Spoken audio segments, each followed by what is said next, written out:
from the city, right up the highway.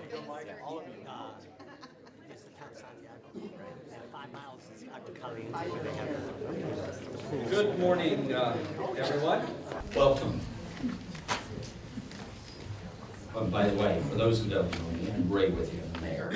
Several years ago, we ran through the election campaign 2012. Some of you know that we discussed at that time and brought up as an item for discussion the Marinship and the area of land that we call the Marinship.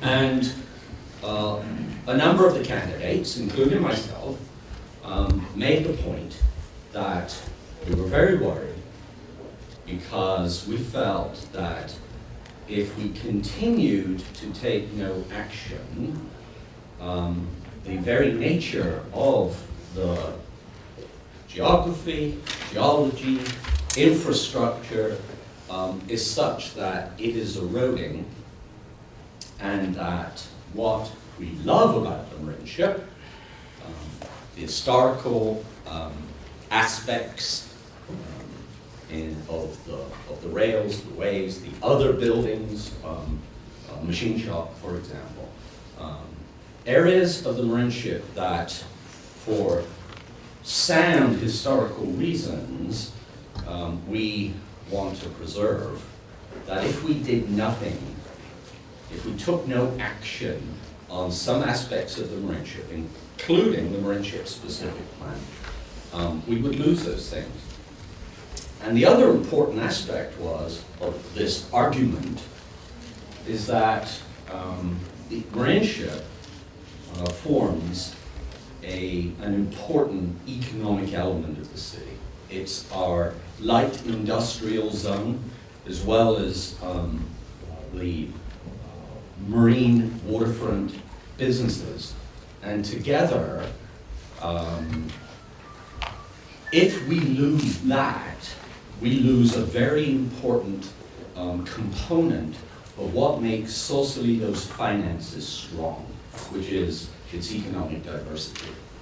Therefore, we felt that something needed to begin. Now, there's been some of the skeptics in the audience, and I'm sure there are plenty, including, I'm generally a skeptical sort of person. The skeptics would argue that this has been discussed for 30, 40 years and more. So what new can we bring to the table? You know, at the last Marinship Marinship Specific Plan Steering Committee, it was useful to hear some of the history, some of it going back to some really visceral, emotional reactions to decisions that were made back in the 70s, you know. And the point was also made, however, that this conversation that the community is having is not like in the past. It's being done with a degree of analytics, and the conversation is occurring with a degree of a significant degree of respect. And if nothing else, that's an achievement.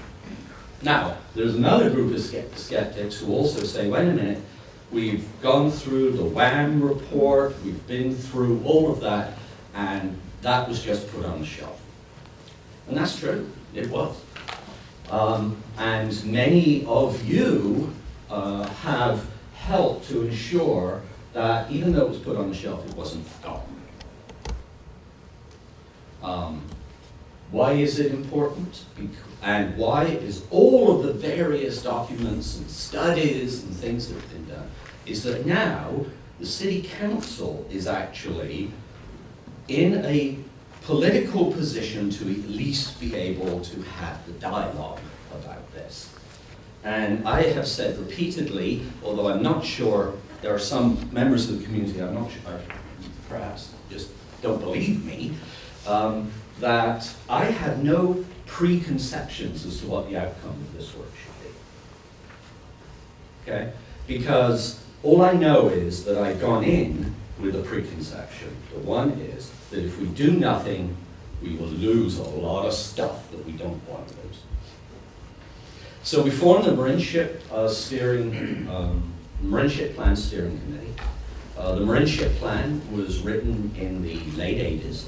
It's 25 years old. I personally find it an extremely well thought out, useful document. I just believe some of the parts of it have outlived its usefulness, and it needs to be evaluated. But as a basic construct, it defines the areas of the Marinship very well, and it achieved its goals of not putting office buildings in, not having tourists down there, and not increasing traffic. So that it actually achieved its goals. Now, is that still the community? Are those still the community's goals? Perhaps they are. But we still need to look. So even if you decided to preserve those goals, and that's the community conversation that's going on, even if you decide to preserve those goals, there's still problems to solve. This is what this dialogue is all about. So I'm going to hand you over to Robin Petrovic. Close enough. Close enough. Who is the chairperson of our Marinship Steering Committee. And hopefully, by the end of this morning, I'm asking you to keep an open mind and recognize that what we are doing right now is collecting information, collecting views, we got this impressionistic picture of what's going on, and now we're trying to make some of it come into focus so that we can figure out what we need to immediately do next. Robin. Thank you. And, I'm going to ask Chris Gallagher to come up here with me. And so we're in Chris's house. So I thought it would appropriate that she gets to say something. And even if it's just, please clean up before you leave. On another note, I just want to say, as many of you know, I was the chair of the WHAM committee. I spent 2 years of my life focused on the WHAM report. And I became so passionate about that afterwards, of all the work that we did, that to Ray's point, I didn't want to see it go on the shelf. So I spent 3 years going to the Business Advisory Committee, of which that committee sort of fell under the auspices of, and I was a public member. I was never an official member. And Adam Kravazzi can vouch for this, that I was there for almost 3 years, being a thorn in the side of making sure that the WHAM committee was not forgotten and it was put on the shelf. And I'm very happy to report this is a result of that work. And because of that, they deemed me Mother of Marinship. But I don't know, I'm not that old.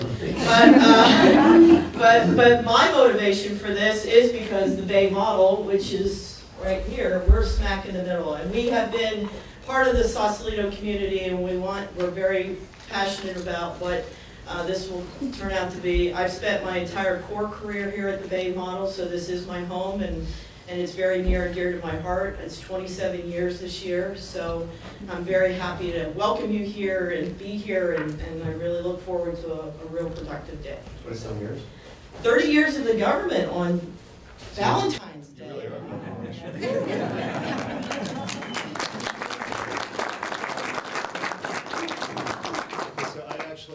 So again, I'm Robin Petrovich, and however you say my last name, I've heard it every which way, it's fine.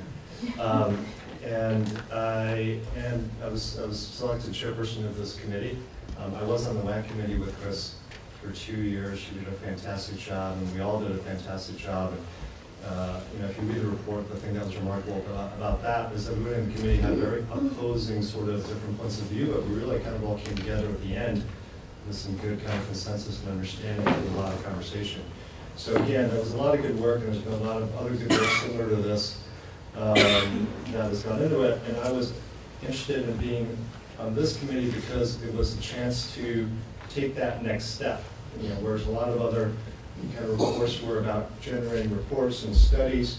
This steering committee is really about setting that roadmap for making that next step with very hard, a hard plan in place to do so, so that all this good work doesn't go to waste. That said, we're still, we need to understand where we all want to be, and before we can kind of make that roadmap, and that's what the community forum like this is today. And there's lots to discuss. So I want to keep things moving and quickly introduce the steering committee and then our consultants here. So if I forget you, because you're here, we've got, along with Ray Withy, the mayor, on the steering committee, we've got Mike Kelly, former mayor. Mike's over there. Former mayor on the city council for a long time. Leon Hunting. Were you mayor at one point too? No, the city council. Yeah, yes. And then we've also got Bill Werner in the back there, longtime planning commissioner in the past. And am I forgetting Tony Badger? Not going to forget Tony. Tony was also on the WAN committee with Chris and myself. And Bill? And Bill, yeah. So consistency here is what we're seeing. Longtime resident and Mariner, our Mariner on the committee. And then who else do we have? Did I get everybody? Tom Theodore is the vice mayor who's traveling today. He's traveling, so that's what Tom's not here. And then, of course, one of the first jobs we did was to engage a consultant to create hard recommendations for us to take a look at. And this committee is really charged with kind of guiding that work that they do. So I'm going to turn this over now to Charlie Knox, who's the lead consultant, who's going to tell you about his team and their work. Thank you. So my name is Charlie Knox. I work for a company called PlaceWorks. It's actually a relatively new name, and it does actually continue off the screen on the slide. And we're a fairly small team on this project. Also with me from PlaceWorks from the Berkeley office is Rosie Dudley.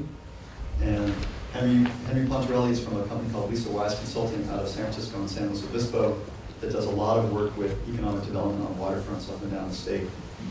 And I also want to introduce Lily Shinsing, who's city staff from the city of Sausalito, who's really carried most of the burden on this project and really helped put things together in a way that wouldn't be possible without her. So let me tell you just a little bit about myself and our involvement in the project. I grew up in the South Bay. I've been coming to the Bay Model and Marinship in Sausalito since I was a little kid, which is a little bit longer ago now than I'd like to think. But I am your worst fear. I am a tourist. I've come to Sausalito and I've always thought the Bay Model was a tourist attraction, and then I've been to Sea Track to kayak and eaten at fish, and so I have a pretty interesting perspective about how an outsider sees Sausalito.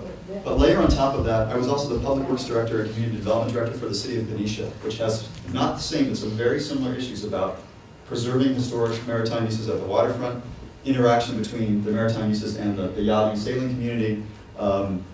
There's a port there which makes things even more difficult and crunchy sometimes. But I've got this kind of interesting combination of kind of understanding how things work from the water and how they work from the land. I've also been a planning director in Colorado during the resort building days. So, I'm hoping what our team brings is some perspective that can help gather your comments together and inform the steering committee, the planning commission, and city council about what the next steps are. I think it's almost fair to say at this point, after I went and talked to the council last Monday, it appears that there's some momentum for at least opening up the specific plan to make sure, in the words of the mayor, we encourage what we want to see in the Marinship, and we're able to identify what we want to preserve. And I think those are really good pillars to start this process from. So, echoing what the mayor said, we do not have any preconceptions going into this process. What you're going to see in our presentation today, and I'm going to try to keep it brief, is what we've heard so far, because one of the things we heard about the Marinship when we came into this is there's no common ground. There's two polarized ends of the spectrum, and there's nothing in between. And I don't think that's true. I think you'll see when we show the slide and we talk about it, there's a lot of common ground about what we want to encourage, what we want to preserve. And I think that's a huge step. And I feel very good about being part of this process because I think that's something that maybe has not been identified over the last at least decade or so about the Marinship. So let me tell you a little bit about the format today. You have a yellow or green, fluorescent green card. It is divided into the same subjects and another subject that we're going to be breaking into stations to talk about after the presentation. If you don't want to register your comments today, you can do it later, and you can bring it into the city. You can also go to the city website and make comments online. But the point is, don't feel that you need to leave, or if you've left and think of something else, that was your last chance to comment. At the end of this, I'll show you that, or during the slideshow, I'll show you some next steps too. There will be dates attached to them eventually, and we will have more meetings to talk about it. But this is really the big public forum on this project. And I have to say, this is a really, really impressive attendance. And it's really nice to see people, I mean, most of the people here I have not seen before, coming to the steering committee and council meetings. So this is really something. Somebody did something, probably Lily, to get the word out. And our ambassadors on the steering committee. So thank you for being here. It's a nice day, and it's always nice to be outside on a beautiful day. So thank you for your time. We will get you out of here right at noon. Also, you have a packet, and the packet basically has some just items that kind of detail the process. I will talk about these briefly, but let us know if you have any questions about what's in here. The report in here actually really is preliminary. The way this process is set up, it called for get the ideas out there, get the public input, get more public input layered on top of it. So there's already works in progress that are going to be added to the report you see and the chapter about the summary of the meeting with the landowners. Henry in particular has been working at the direction of council since last Monday on an analysis of trends in the maritime services industries. So we'll have a chapter in there that basically talks about what's going on in California in terms of what marine service businesses are trending upwards, what are having difficulties and why, and some of those details. So let me start the presentation. Our clicker didn't have batteries, so we'll do it the old-fashioned way. So our format today, I'm going to try to do this as quickly as possible since we started a little bit late, but I will give this presentation and people can ask for questions about the process. Then we will have, we're calling it a facilitated discussion, but basically we have 3 stations, one on infrastructure, one on land use, and one on circulation. And one of our initial ideas in this report is we think that there's common ground, and I'll get to this in a few minutes, about taking some of the uses. There's many uses that are allowed in the industrial portion of the marine ship, the pink here, that are not allowed also in the waterfront portion. And you can see the list of industrial uses. Many of them require use permits. It's not, it's not just as simple as, going over the counter getting a permit. But you can see the comparison is there's quite a few less in the waterfront zone. And one of the things we've heard during our public input is people are starting to think about maybe there are some that we could transfer over, and that would be a way to provide some more flexibility so that property owners would have some more income and maybe invest some more in infrastructure. Because I will get to this in a minute, but the number one thing we've heard is what are we going to do about the infrastructure? And then at the end, go ahead, Henry, I'll try to summarize the comments. So to remind us, and I think this is really important because I think there's a potential for misconception that what we're doing here now is amending a specific plan. And that is a longer public involvement process. It's a more expensive endeavor, and it's a little bit more of an effort than the city so far has been willing to say they're ready to do. And the whole point of this project is to figure out, if we're going to do that, as the mayor says, what's the roadmap to do that? What are the milestones we need to hit? What are the objectives? Why would we reopen the specific plan? And so, just to remind everyone, I'm going to read it, which you should never do with PowerPoint. Evaluate the specific plan and identify areas of the marine ship where improvements can be made to add to the health of the city. That is our charge. So the project that began in November and continues through July, that's our job, is to get a report in front of the council that has been vetted and blessed by the steering committee and the planning commission that gets to that point. And as Chris Gallagher said, this builds on a lot of work, not just the WHAM report, which was very, very significant in itself, but there have been business needs studies. There's land use inventory. That was done for the whole county. I imagine Sausalito had a bunch of different reports, the background, etc. These reports are at the back table. If anybody wants to look at them, please leave them here. But the point is, we have scoured a lot of documents and a lot of history to try to get up to speed with basically what a lot of you already know intuitively about this area. So far the project has included site tours. We led a site tour in early December, I think it was, on the land. And then just last month, because we were constrained and we're using the FISCO, we had a much smaller group, including someone from Public Works to point out infrastructure issues. We took a water tour. The steering committee has already met 7 times. And then we did, at the direction, kind of mid-project, at the direction of the steering committee and the council, we put a lot of the energy and resources we had for other things into a 2-day intensive set of interviews of people at City Hall. And I'll show you the slide in a second, but we had 91 people show up for group interviews. And then, as I mentioned, we have a preliminary report that's in your packet.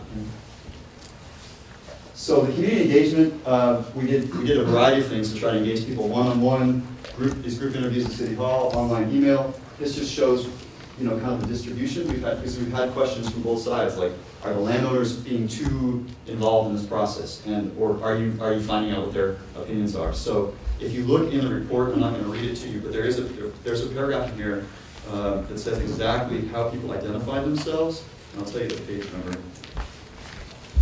Next page. Oh, there's two sets of page numbers. 1-3.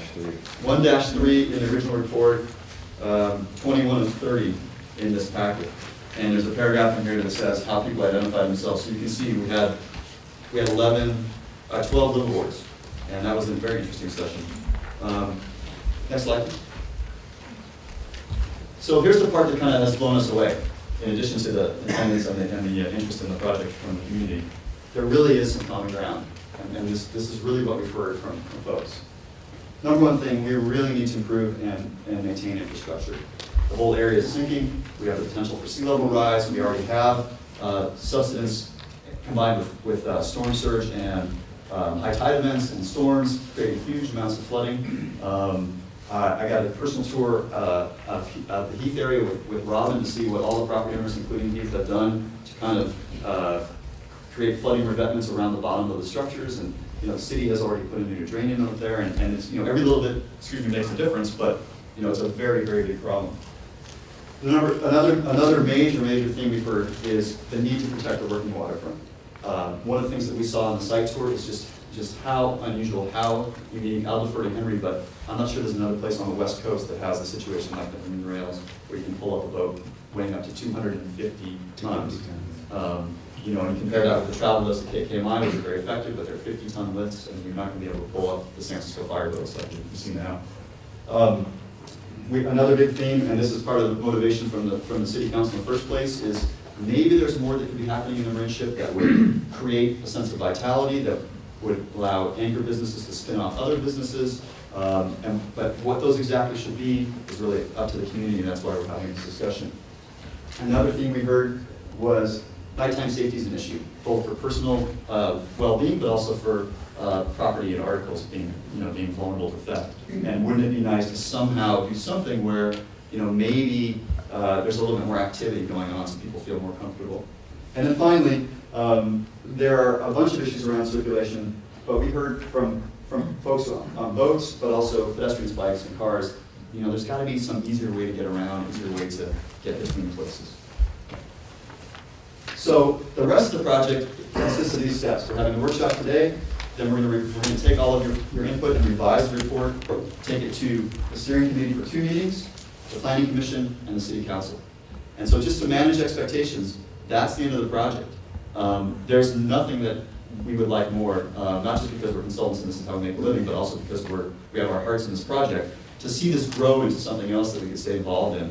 But just so we're clear, where this project that has been authorized by the city ends is with the final report to the city council saying, if you're going to open up the Marinship specific plan and make changes, here's what we think, here's the path we think you should follow. So here are our preliminary recommendations, and this is what we're going to talk about when we break up into groups. There are some inconsistencies and difficulties between the zoning, which is basically characterized on this board, and the specific plan. Probably the simplest one to explain is the way most people approach the rules for planning is they come to the counter, or they call it, or they come online at the zoning, and they say, oh, my piece of property zones something, I can do this, this, and this. Well, as probably all of you know, the specific plan, it gets really specific about 11 zones and, 3 zones and 11 subzones for each. And this is one of the most unusual and I think incredible things about the specific plan is it's really specific about what should happen. And so there is this issue though where someone from outside or even managing property could say, well, I think you could do this particular use, and then you've got to compare the zoning to the specific plan, and then it turns out, well, maybe not, or maybe there's some different rules you need to think about. So that's one thing that even in the beginning of the project, the city said, if we're going to go through this process to open a specific plan, we need to think about. The second is, we think, and I think the public has said, the infrastructure issues out here are so enormous let's figure out what we need to do first. What are the most important things? Where are we most vulnerable? Where might we have projects that qualify for state or federal funding? What can we do piece by piece? We're not going to get $1 billion from somewhere to be able to do the whole thing all at once. And another point of common ground here is we've heard people from all over the spectrum of perspectives and opinions cite what Clipper has done in terms of preparing for sea level rise and preparing for storm events as an example of how someone at whatever scale could take action to try to deal with the infrastructure issues. Probably the most controversial thing we talked about so far is this idea that we start thinking about if we open up a specific plan, would there be uses that are allowed in I right now that could move also into W to create some more flexibility and possibly incentive or motivation for property owner investment. We've also heard very strongly we need to protect the marine rails. I'll have a slide in a minute. There's also a board over here that shows a potential protection zone around the rails. It's very close and tight to the rails. It also shows what's left on that piece of property that's still waterfront frontage. And then last, and also not without controversy, is our circulation plan, which is back here. And basically, what we try to do here, can we go to the next slide? So here's the land use map, which is over there. Go ahead. And the list of uses. The marine rails. Actually, go back once. Go back, please. One more. So it doesn't show up very well, but this is one of the things that was a real eye-opener on our water tour is the fact that you've got a San Francisco Fire District boat that weighs probably 120 tons on the rails being worked on, and all 6 rails had active service and repair going on. It's just very, very lively out there. Okay. So I just want to be clear that one of the reasons for the proposal that we're trying to float and get some feedback on circulation is it's not just about deliveries and wayfinding and ease of access. Our opinion on the Marina Plaza shipyard area is if you put in one or more of a grid of streets, as in a traditional city layout, you would actually get a lot more activity there. The street is not just a way to convey transportation, it's also a place where people hang out, spend time, and are present. So it gets at the nighttime safety issues. Even if there aren't any nighttime businesses, to have a street with streetlights and trees and benches and landscaping might foster a sense of place in the central Marin Ship that we don't have right now. Someone asked me, I think at the steering committee and maybe also council, have you talked to the property owners about this? No. Our purpose here is to try to get an understanding of what the community wants to do. But I do have to say, from having worked on the development side with developers, it's actually an attractive idea in that it creates a lot more business frontage. If you put streets in there, you can have multiple tenants, you can even subdivide the property and sell it in pieces if you wanted, if that was your desire. But the point is, the streets are a place where people move, not just vehicles. But we'll talk about them more at the circulation station, which I think I'll be attending.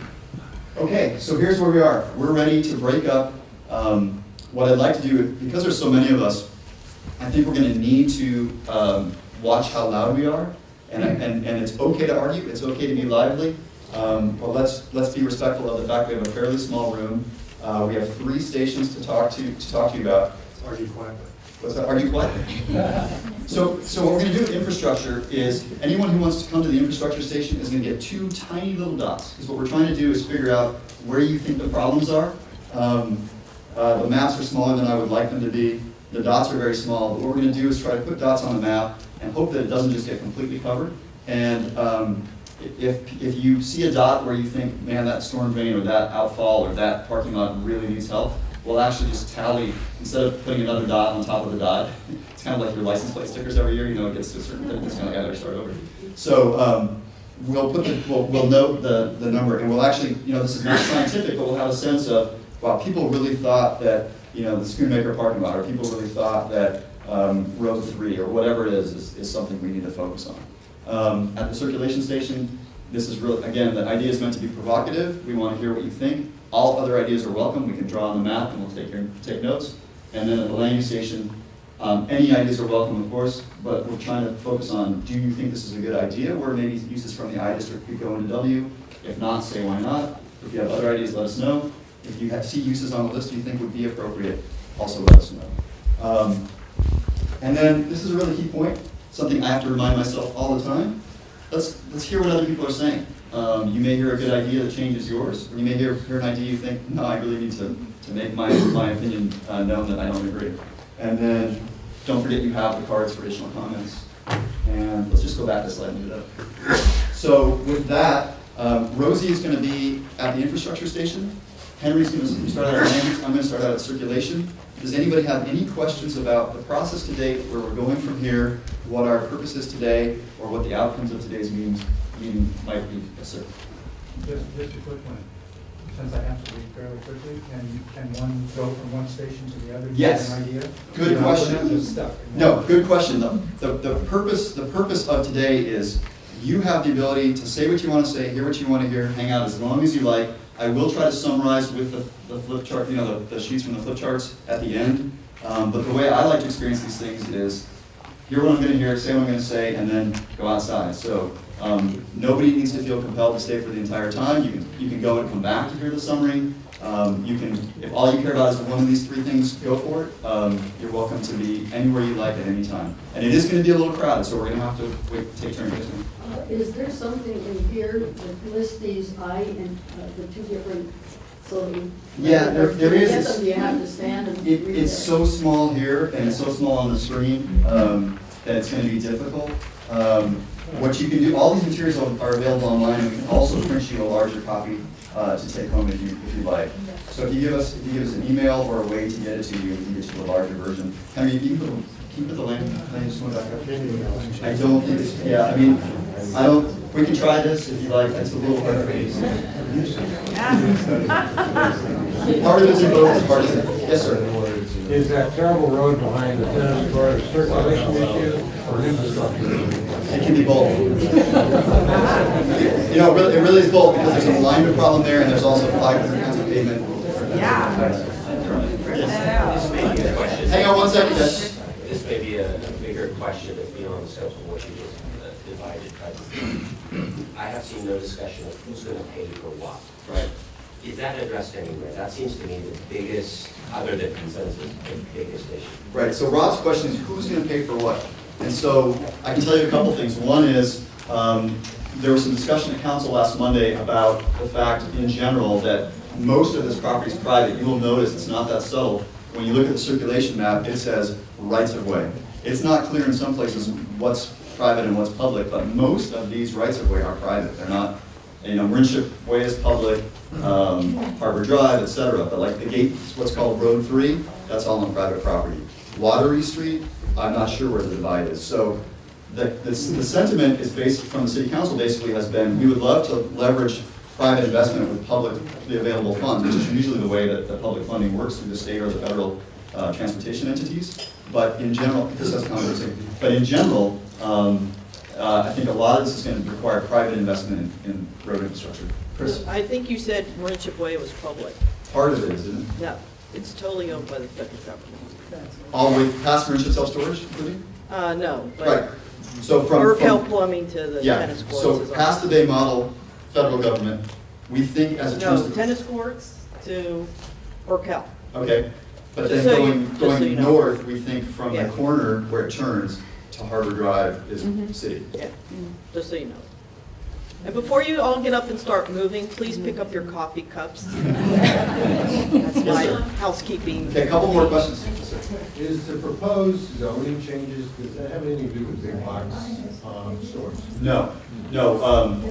What we're looking at, and maybe, I mean, big box is controversial no matter where it is, but maybe if the community said to the city council, the steering committee, and planning commission, we think that Marinship would be a great place for big box, which I'm sure is not going to happen. They could entertain that. But what we're starting with really is just, here are the uses that are listed for the two larger zones that make up the Marinship. There is other zoning, there's public park, there's commercial services where Molly Stone's is next to the post office. But really what we've heard so far is we're not trying to go to some drastic measure. We're looking at what's allowed in one part of the Marinship, the shoreward part. Would it also be okay to have some of those uses, if any, go to the water section? An example of that might be retail, but not big box retail. Right, so retail's been controversial, housing has been very controversial, office has been possibly even more, and restaurants even more. So, yes, I'm a ma'am. little confused. So is Live Workspace up for option now again? For artist studio, Woodward Studio? You know, the residential that's allowed in industrial is households, living boards, open space, and plant nurseries. But I think if the idea is art supporting or green art supporting live work, absolutely something you should say and we'll record. How about some, Michael? You got a lot of input from the public from your surveys already.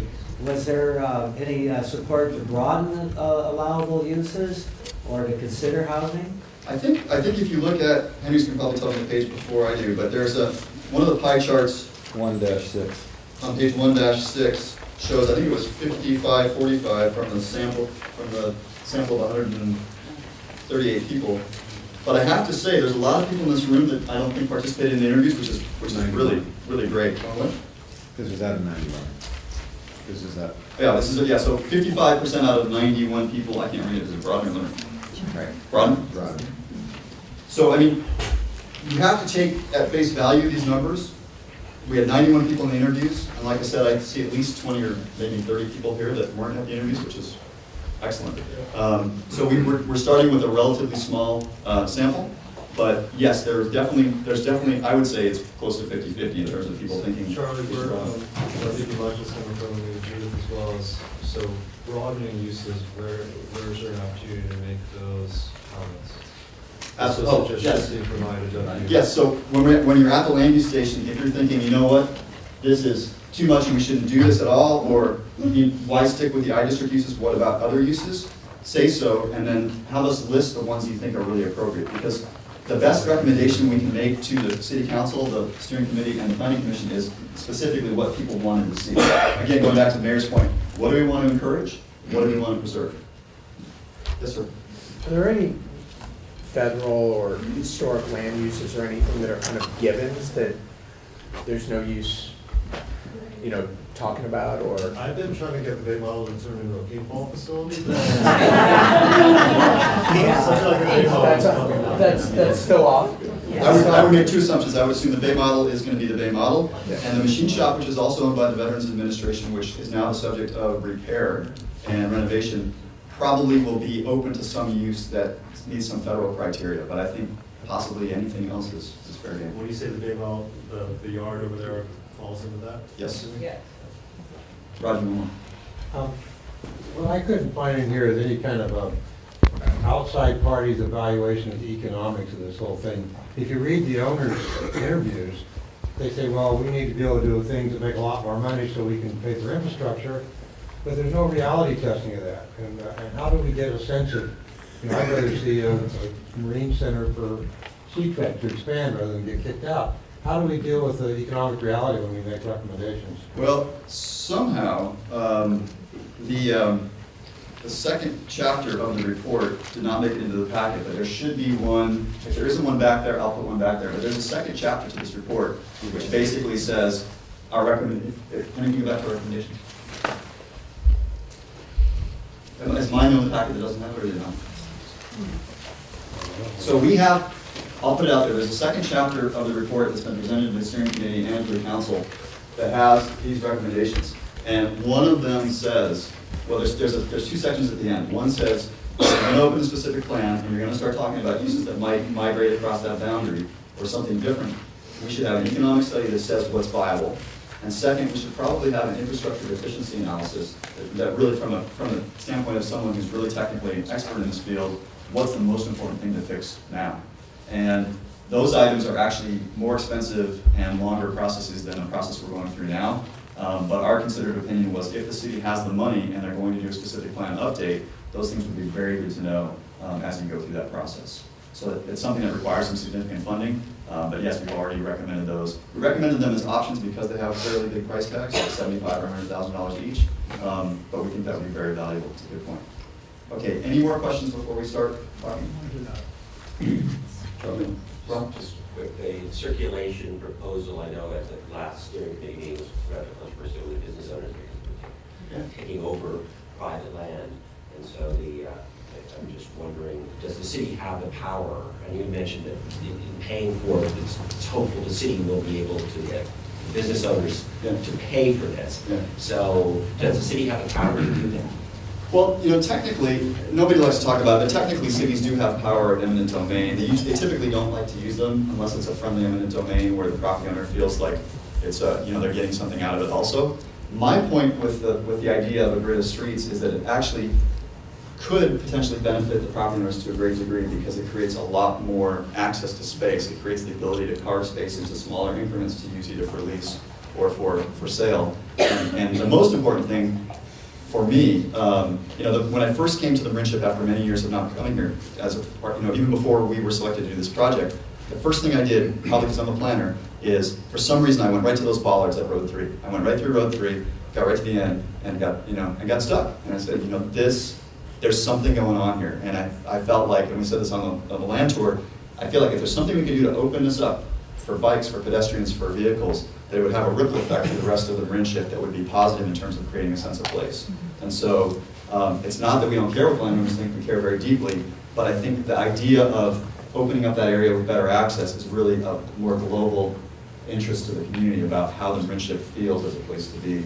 So if the city ends up going into the specific plan and thinking about concepts like that, obviously we're going to have to engage the property owners, but I think there's a big benefit in it for them.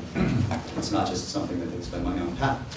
To go back to this gentleman's question on price tag, you answered with the statement that your recommendations included one that suggested doing an analysis of what it was most important to fix first. Yes. Would that analysis include any kind of a bullseye, ballpark assessment of the cost? Yes. Okay. Yeah. Yeah, and I apologize. I don't know how the chapter didn't get in there. I'm going to find my copy and put it up on the table. And we'll. Charlie, I'll email out the full report to everyone who signed up today. Thank you. I think it was an error. Okay. I think it's important to, this is about setting the vision, and then the hard next steps, the roadmap is about how to achieve that vision, or does that vision need to be modified in any way with really looking at the whole thing. So that's kind of where you need to start. Right, we have more like 65 minutes instead of 80, which is probably okay, but here's what I would suggest. Be focused and sharp with your comments. Make sure that one of us who's writing it gets down what you say. Let other people cycle in and make their comments. Think about it some more. Let's not let anybody dominate. Really kind of think about what's the soundbite, what's the one sentence soundbite that I really want people to know about this issue to really express my passion for the Marinship. Last question, Tony. I'm wondering if we can access this in color online. Yes. If we don't want to make our comments here, we can make them, address them to you from the privacy of our own home. Yes. If you go to the city website, actually, if you just go to your search engine, I'll mention the name of mine, Google. You might have heard of it. If you go to Google and you just say Marinship Specific Plan, it'll take you right to the city's Marinship Specific Plan Steering Committee page. There's a link to be able to comment. There's a link to all of the information. The report is there in color. I will get one before we start and put it on the table so you guys can take a look at it. Okay, the very last question. Does the Public Library have all of this information too in the binder? And I looked at it there a couple months ago, so that's another spot if you don't want to look online for hours. Okay, so I'm going to get that report put on the table and go to circulation. Henry's going to go to land uses. Rosie's going to go to infrastructure. Let us get set up and then start peppering us with comments.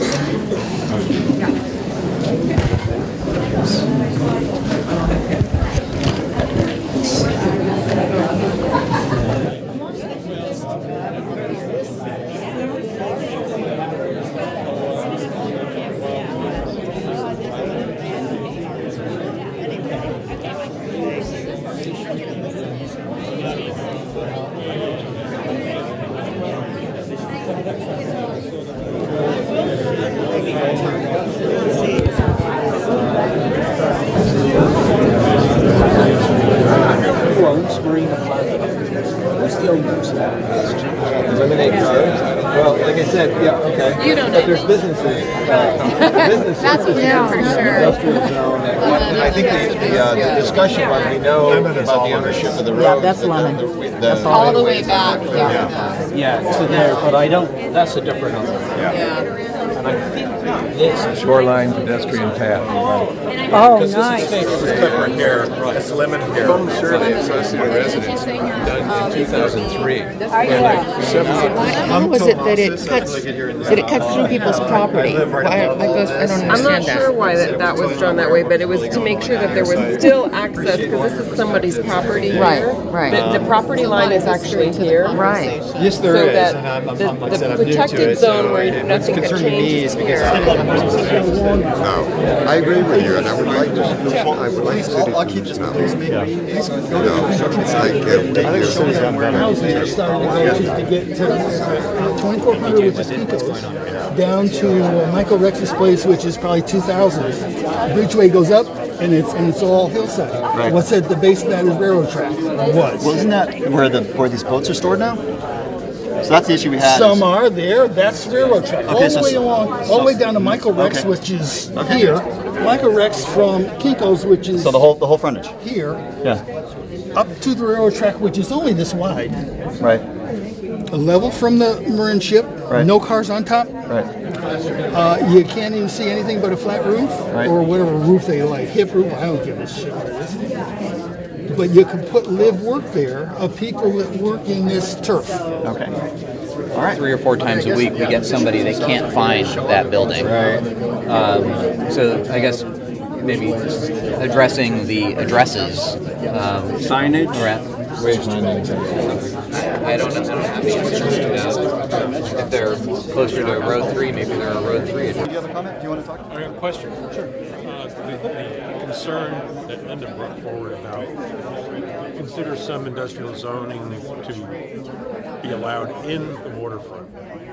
Does that specifically mean that replacing Seatrek with industrial use, marine-oriented dry storage could later mean replacing the dry storage with a building? It could. I mean, how would that? So let me go forward. So if the community and therefore the council thinks that something like This is where I was looking where it's permitted, right. the waterfront. So it's already marine industrial use is already allowed there. So technically, Schoonamaker could, boot out Seatrek and build a new building and replace it with something that's related to marine service or repair. Already. Offices? No, offices no. But the building itself would have to be dedicated to some kind of a water surface? Yes. And if you said, and nobody has said this, right? Because I know this little pier is public access. It has a sign on it, but I'm not sure about the ramp. Where is it? Right there. Every one of us will have Because it's for the boat working area. It's not it was never a recreational use. Right, but the ramp is public. But it's not. No, it never was. It never was. So when all the anchor outs come in and tie up, they tie up at the dinghy dock. That's the public dock. They're not using the ramp. Okay, so the dock is public. Absolutely. But not the ramp is for the boat working area, which we're setting up now. We're starting that process. Okay. So they will be able to use it as an industrial use, the same way the rails are used down at Gate 3 Marina. Look at all those boats. That's their parking. Clipper actually has a sign that says there's no parking. That's all private parking. Even though it's often not full at all.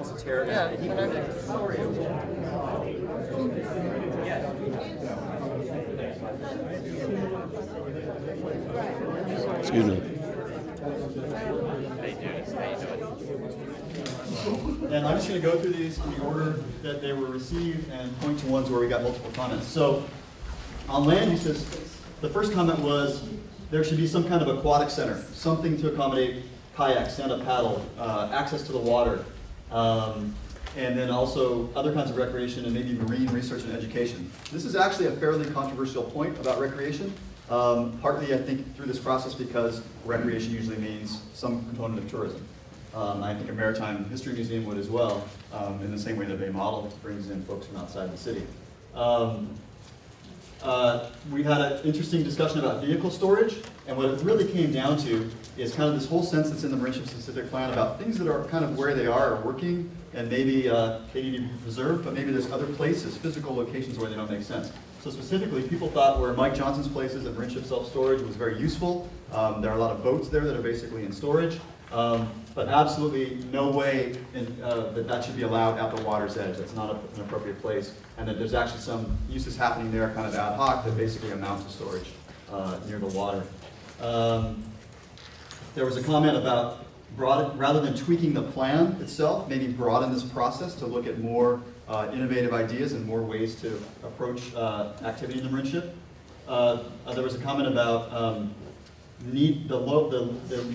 the light industrial uses, whether they're in the industrial zone or in the waterfront zone, need to be waterfront oriented, which is the permitted use in the waterfront right now is marine industrial uses, and it's permitted by right. The goal of the Marine Ship specific plan has always been to do that, to keep the waterfront for marine-related industrial uses. And there's really not much space there, it was noted, for non-marine industrial uses anyway. In other words, if you have a thriving marine maritime services industry, there's not a lot of land area available for anything else. We had a lot of comments about live workspace, and I just want to give you my 2 cents, which is after 20 years of calling it live work, and also at the same time being in charge of building officials and building codes. What the building code in California says is work live. But if you're going to build whatever you want to call it, it's 2/3 workspace and 1/3 living space by the code. So I like to call it work live. And what we talked about with work live is the idea that maritime workers who are working either on site on that same piece of property or nearby have a place to live close by, which is obviously a great option for reducing vehicle traffic. And also we had some comments about artists that, you know, in the same way I mentioned I worked in Venetia, that artists have a place by the waterfront. We also talked on live work that one possibility of work live is that either it be inside existing buildings, so existing buildings be allowed to have some component like 10 or 20% work live space, and also we should encourage it with appropriate sanitation for liveaboards. There was a comment that we talked about before, you know, why are we doing this? There's a lack of incentive for landowners. We should do something to make it more flexible. The same gentleman said he'd like to see some flexibility at the city's public works department, that if a property owner has solutions that might work on the property, maybe there's some flexibility in the rules on how things are constructed, especially if the property owner is paying for it themselves. We had a comment about whatever we decide to do, especially if they're expanded, all of the industrial uses should have a greater component of environmental protection, air pollution, water pollution, noise pollution, to be more compatible with the environment. Folks said we should allow more liveaboards, you know, but that needs to be supported with sanitation facilities offshore. You know, a lot of the anchor outs and liveaboards told us they'd like to see better things happen onshore. This comment was about let's kind of enforce the rules about the marine environment offshore. That might make it a healthier environment to have more liveaboards and use that as a way to get more activity. No big box, big surprise there. No multi-story buildings. Then we had an interesting discussion about hotels. The same folks, I think it was Mike, who started the conversation about, you know, we don't want hotels at all, which has been a focus of the specific plan as it is now. I prompted and said, well, what about if you had a small boutique hotel? And I'll just be very specific. You know, we're talking about this issue of the marine rails being protected on the Lemon property, which leaves like 130 feet of frontage. And so I just kind of provoking thought said, well, what if you had the marine rails in one place and something very different like a small boutique hotel? And the answer I kind of got from the group was, hey, if it's not very tall, it doesn't block views, and there aren't very many of them, and it's only got a few rooms, that might actually be worthwhile. So moving quickly, we had a very interesting rebuttal to the whole idea of work-live housing from several people, which was just no housing, period. We also had a comment that we've heard a couple times now about, well, you know, if you were going to do housing, there's a strip that's the old railroad right-of-way below the bluff of Bridgeway, where maybe there's some places there you could tuck it in, it wouldn't get in the way of views, and it might create more vibrancy in the area. We had a comment about no variances. We've heard the property owners over the past decades talk about, well, if we had variances to height limit or setbacks or floor area ratio, we could do more. We had one person say, no way, don't do that. We had an interesting comment about getting an accurate count of the existing live, work, or work, live spaces on site. Do we really know how many people actually live in the Marine Ship on the land? Might be a good thing to know if we go forward. And one of the caveats or corollaries to that is if you make something that's kind of legal now, whether it really is or not, specifically not allowed, you might be affecting people who are there already. A couple people talked about more public amenities. We actually had a couple people say the Marinship would be a great place for a swimming pool, but maybe more open space. We had one person talk about actually just taking the whole entire Marinship and setting up like Chrissy Field, where the tide can take back and create marshland and wetland, and it's just a public open space area with no buildings and no structures. That was probably the most extreme. Believe me, if that were the way it is now, we'd probably think it's cool, but that's probably not compatible with the history. We had a comment about making sure we create more spaces along the water for dry boat storage and for repair, because it's too much repair and repainting and things like that are bad for the bay are being done in the water because there's not enough space to bring them out. Also, there's an issue where it's an enforcement issue. If you're not requiring somebody to come out and you allow divers to go in, and it just continues to happen. We had an infrastructure comment that I'll hand off to infrastructure folks. Don't build on land that floods. Dikes. Let's not try to keep the water out of this area. Let's live with the fact that the water's here. Let's think about transportable buildings and about floating structures, so that when the water rises, we're adapting to the climate change and dealing with it. No further office. We've heard that a couple times. This is an interesting one. We talked about the BCDC permit requirement within 100 feet of the mean high tide, and how much more difficult that is to go through than any city's process, including Sausalito. And the comment came up, hey, maybe we should just not allow structures within some distance of the waterfront. Any structures, any new structures. And that the height should be reduced near the water. So whatever you're building, maybe instead of 32 feet, the height should be 20 feet, so that there's not this issue of blocking views. So we had another comment about, kind of went with the open space comment, maybe not quite as far to that side, about keeping open the possibility of the salt marsh, which was there before any of this historic building, where maybe there are certain portions of the waterfront where the bay should be allowed to kind of take over and create a more natural situation. And this included here where the debris removal site is on the core property. Interesting comment about there's too much of a division between fine arts and marine arts and applied arts, and that it's unfair and it's difficult to negotiate, and that maybe we should think about the idea of arts as one group of uses. I don't want to repeat myself.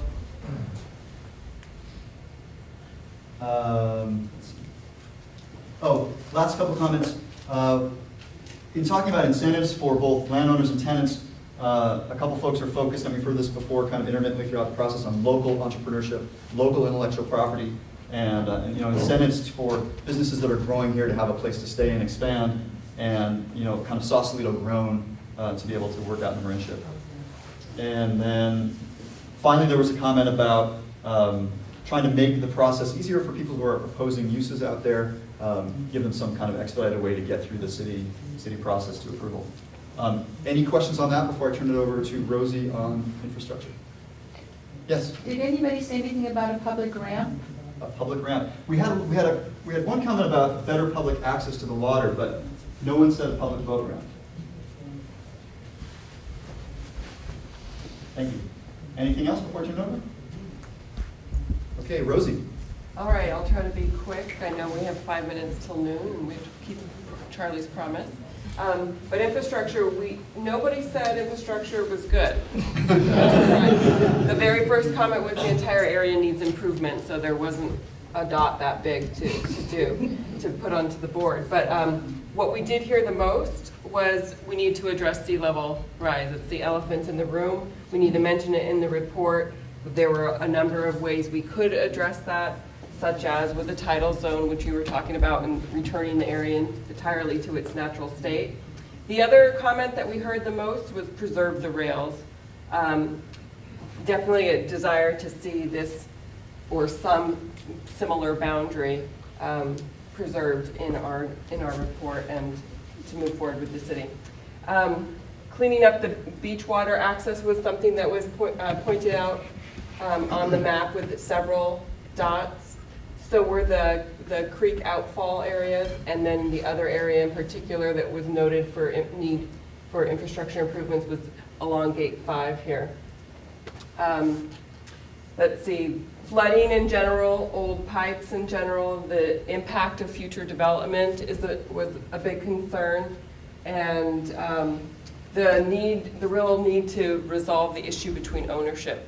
I mean, so much about who's doing what and making improvements has to do with not having real clear ownership and who's responsible for what. So having that figured out will be a key part to moving forward. And I think that, I guess I would end with the realization that one gentleman said, which is, this is all on Phil. You know, we're working in a very difficult area where you have industrial uses. So we have to adjust our expectations and standards as such. This isn't a park or another shopping district, but rather the infrastructure needs to address the fact that it's on infill and has heavy industrial use. So I'd end with that.